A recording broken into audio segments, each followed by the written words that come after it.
성경 한 구절 속에 담긴 이면의 의미를 찾아보는 두 번째 시간입니다. 오늘 말씀은 아니라 나는 여호와의 군대 장관으로 이제 왔느니라는 여호수아 5장의 말씀입니다. 여호수아가 요단을 건너 여리고로 향하는 길목에서 자신을 막아서는 어떤 칼을 찬 사람과의 대화죠. 여호수아가 그 사람에게 묻습니다. 당신은 우리 편입니까? 적군입니까? 그 사람의 대답은 나는 어느 편도 아니다는 대답을 합니다. 분명 여호수아를 돕는 사람인데 왜 그는 어느 편도 아니라는 말을 했을까요? 이 말 속에 들어있는 이면의 의미를 알아보겠습니다. 여호수아 5장은 이제 막 요단을 건너 가나안에 입성한 직후인데 크게 세 부분으로 나누어집니다. 자, 첫째 부분은 할례를 행하는 부분이고요. 둘째는 유월절을 지키는 부분이고 그리고 세 번째는 오늘 보려고 하는 여호수아가 칼을 찬 군대 장관을 만나는 부분이 되겠습니다. 자, 첫째, 둘째도 아주 중요한 의미가 있습니다. 왜냐하면 할례와 유월절은 신약적으로 세례와 성찬과 관련이 있기 때문에 그렇습니다. 우선 여리고 전투를 앞두고 할례를 행한다는 것은 아주 이례적인 일이죠. 왜냐하면 남자들이 할례를 하면 전쟁을 할 수 없는데 왜 하나님이 할례를 명했나 하는 그런 문제가 있고요.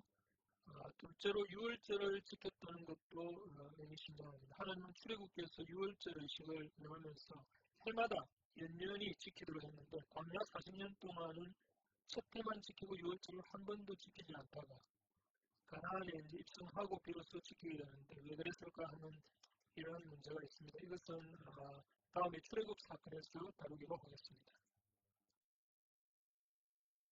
자, 그럼 본론으로 들어가서 여호수아가 만난 군대 장관은 왜 자신이 어느 편도 아니다 이렇게 말을 했을까요? 자, 바이블 프로젝트라는 이 성경 애니메이션에서는 이 대목을 어떻게 해석하고 있는지 한번 보겠습니다. 자, 요 윗부분 looking forward라고 한 요 부분에서 이 사건을 해석해 주고 있습니다. 여기에 보면은 요 부분을 잘 주목을 해주기 바랍니다. 자, 영어 성경으로 한번 보겠습니다. 자, 여호수아가 이렇게 묻고 있죠. Are you for us? Are you for us or for our enemy? 즉 아군이냐 적군이냐 이제 이렇게 묻고 있는 대목입니다. 자, 여기서 이 여호와의 군대 장관은 neither 혹은 neither라고 하죠. 이 neither 어느 편도 아니다. 이렇게 지금 얘기하고 있는 대목입니다.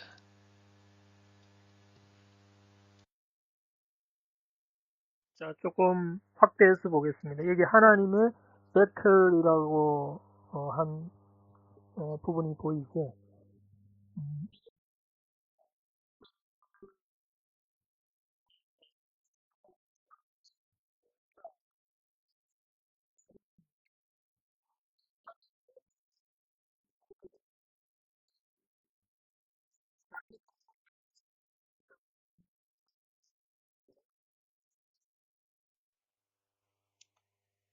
자, 이 부분에 대한 해석을 영국의 신학자인 이언 토마스가 쓴 그리스도의 구원의 능력이라는 책에서는 이 나이드라는 부분을 이렇게 설명했습니다.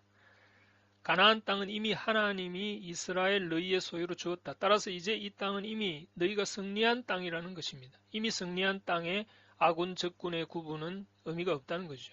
15절에서 군대 장관은 요소에게 신을 벗으라고 말을 하면서 네가 쓴 것은 거룩하니라 라고 말하는 그 대목이 바로 이것을 말해줍니다. 그러나 원래 가나안 땅은 거룩한 땅이 아니었습니다.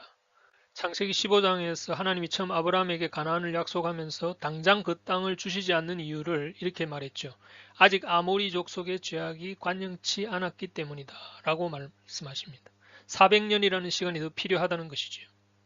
그래서 이스라엘 백성들이 요셉 이후에 애굽에서 이제 4대 만에 하나님이 홍해를 가르고 광야를 거쳐 지금 여호수아가 이제 가나안에 입성하는 순간은 이 땅 가나안이 바로 죄악이 관영한 그 죄로 꽉 찬 그 절정의 순간이었습니다. 그런 땅이지만 하나님이 약속한 땅이기 때문에 하나님이 이스라엘과 함께하는 곳은 거룩한 땅이 된다는 말입니다. 그래서 이미 하나님이 주신 땅이므로 이스라엘은 더 싸울 필요가 없고 단지 군대 장관을 따라 그 땅을 접수하기만 하면 된다는 것입니다. 물론 아직 가나안 땅에는 이방 족속들이 살고 있었습니다. 그러나 이미 승리가 약속된 땅이고 그 싸움은 군대 장관의 손에 달려 있는 것입니다. 자, 이 그림을 보십시오. 항해의 길은 험난합니다. 그리고 배의 키를 우리가 쥐고 있지만 그러나 우리의 팔을 붙들고 인도하시는 분은 주님이십니다. 우리는 주님의 손길을 뿌리치지 않기만 하면 안전한 항행을 할 수가 있습니다. 이것이 무엇을 말해줍니까? 바로 주님은 이미 십자가에서 사단의 세계를 끊고 승리하셨습니다. 그리스도의 삶은 이미 승리한 싸움을 싸우는 것입니다. 가나안에 입성한 이스라엘 백성들은 이미 주어진 약속의 땅을 단지 테이크 오버 하기만 하면 되었던 것처럼 우리는 주님이 십자가에서 승리한 구원을 누리기만 하면 된다는 것이죠.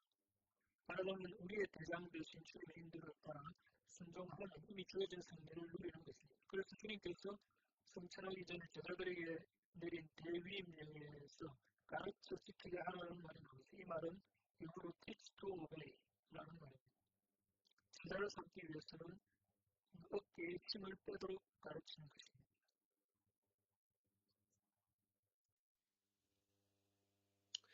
시편 기자는 자신의 조상들이 이제 출애굽해서 가나안에 입성한 사건들을 해고하면서 이렇게 말합니다.